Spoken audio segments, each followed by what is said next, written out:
Atenció, escaladors, eines que utilitzeu habitualment, els mosquetons. Mosquetons de seguro, mosquetons per passar la corda o cintes express, com acostumem a dir-li. Però què tenen de particular aquestes eines? Aquestes eines són unes eines metàl·liques que bàsicament estan fetes amb dos sistemes industrials una miqueta diferents. Un seria estampat en fred, vol dir que agafem el metall a la temperatura ambient i a través de cops amb premsa el que aconseguim és donar-li una forma determinada, i després tenim el que seria l'estampació en calent, que seria sotmetre aquest material, aquest alumini, a unes temperatures altes, de manera que el podem moldejar més, el podem donar formes fins i tot més lleugeres, el podem donar formes que d'una altra manera seria impossible, ja que el metall l'estovem gràcies a les altes temperatures.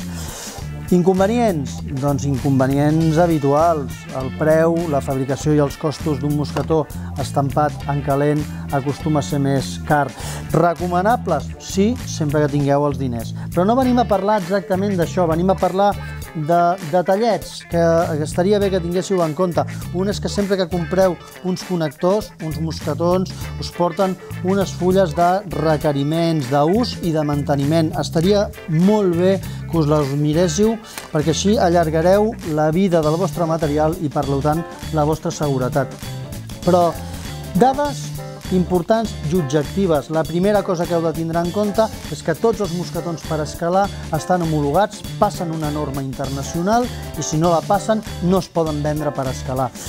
Què heu de tindre en compte? Doncs heu de tindre en compte coses com, per exemple, això que hi ha aquí, que posa KN23, amb una fletxa de banda a banda, o, per exemple, una fletxa de dalt a baix, que ens està dient que en aquesta direcció, traccionant en aquesta direcció, aquest mosquetó ens aguantaria 800 quilos i aquest mosquetó en aquesta direcció ens aguantaria 2.300 quilos. Sempre els números que us posen hi heu de posar 2 zeros darrere. Això us donarà la capacitat de resistència.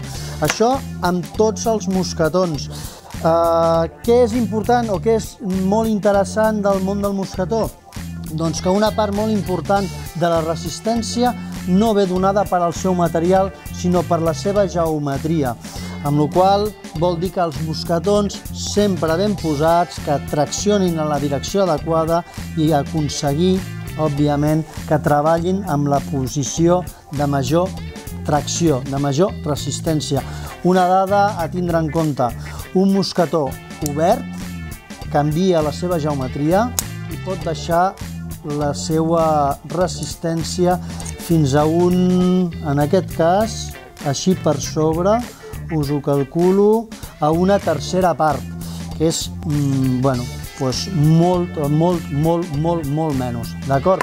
Res, recomanacions: guardar-los secs, guardar-los en un lloc fresc i sec, i poca cosa més, d'acord? Aquí els tenim, mosquetons, amb les 4 dades que és important que tingueu en compte.